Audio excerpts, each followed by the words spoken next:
Hi, this is Joe Shea, and it's 11:30 p.m. Eastern Time on Thursday, March 8th. Thanks for visiting www.American-Reporter, the Internet's first original daily newspaper since April 10th, 1995. This is AR News. At the top of the news tonight, Democrats are gathering steam for a new attack on the president's deployment of troops to Iraq. They are uniting behind a bill proposed by Los Angeles City Councilwoman Maxine Waters to bring all U.S. troops home from Iraq by the end of December this year. The White House opposes the legislation, which may be the strongest challenge yet to the president's authority as Commander-in-Chief. In other news, a truck driver from Dalton, Georgia is one winner of a mega lottery jackpot that grew to more than $300 million. Ed Neighbors, 52, said he will use his after-tax winnings of $80 million to do a whole lot of fishing. Neighbors also said he would keep working at his current job for at least 2 more days. In gadget news, several companies are coming out with controls that allow video game players to operate the games with their minds alone. The companies, including Emotive of San Francisco, NeuroSky, and others, use electroencephalography, or EEG readings from a helmet worn by the player to control actions on the screen. Emotive is demonstrating the technology this week at the Game Developers Conference in San Francisco. The story is in Thursday's Wall Street Journal. And this is an AR editorial. I can appreciate that Americans who have been lied to about the war in Iraq even from its inception will lose faith now that it is going badly for the United States. The Democratic proposal to bring all troops home from Iraq by the end of December is an understandable one. But I have never believed that Congress should usurp the war-making powers of the presidency, and I believe that a retreat from Iraq is ill-advised. We are told that we are in the middle of a sectarian civil war. That did not stop us from going into the breakaway Serbian Republic of Kosovo, or province of Kosovo, where a sectarian civil war was leading to the slaughter of thousands of Kosovo's Muslim majority.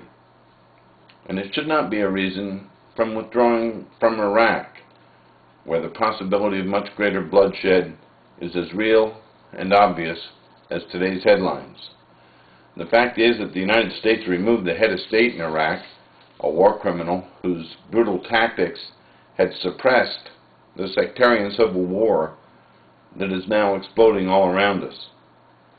American troops are the last barrier to an all-out conflict that will surely destabilize the entire region, where every neighbor of Iraq, from Turkey and Iran to Saudi Arabia, has an important stake in the outcome of a battle that would pit Iraqis against Iraqis and Shiites, Sunnis, and Kurds against each other. Our departure will signal the last great defeat for American values of religious tolerance and freedom in the Middle East.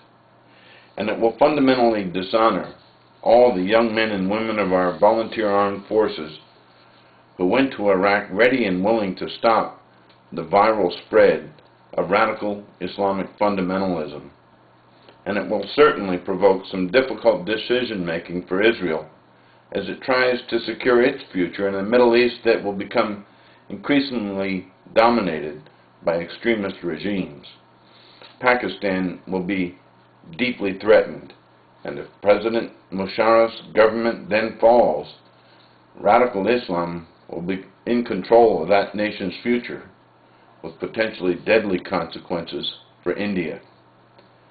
I went to Vietnam as a journalist and lost my cousin Paul and 3 of my good friends from high school among the 50,000 U.S. troops who died. Like many Americans, I marched against the Vietnam War because, as Muhammad Ali once said, I had no quarrel with the Viet Cong. But 3,000 American families do have a quarrel with radical Islam and the Al-Qaeda members who attacked in New York and Washington. Americans should have a quarrel with a violence-driven religion that makes women second-class citizens and deprives others of the right to practice whatever religion they believe in, or none. In some ways, we are fortunate that Al-Qaeda and other jihadists have chosen to make their last stand for intolerance and extremism there in Iraq and not in Europe or the United States.